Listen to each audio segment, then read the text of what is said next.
اللہ کے نام سے شروع جو بڑا مہربان نہایت رحم والا ہے۔ ایک دن شیر شاہ سوری کے سامنے ایک قتل کا مقدمہ پیش ہوا جس میں قاتل کا سراغ نہیں مل رہا تھا۔ یہ قتل اٹاوا کے کسی علاقے میں ہوا تھا۔ شیر شاہ سوری نے مقدمے کی سماعت کی۔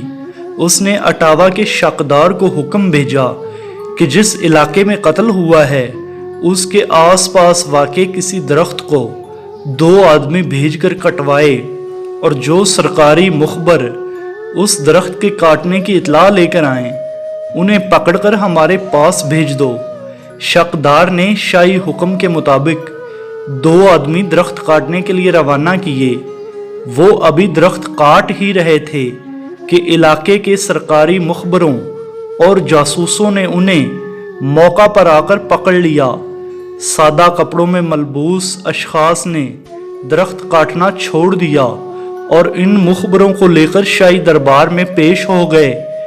بادشاہ نے ان سے دریافت کیا کہ تمہیں درخت کاٹنے کی خبر تو ہو گئی، لیکن ایک انسان کی گردن کٹ گئی اور تم لوگ اس سے بے خبر رہے۔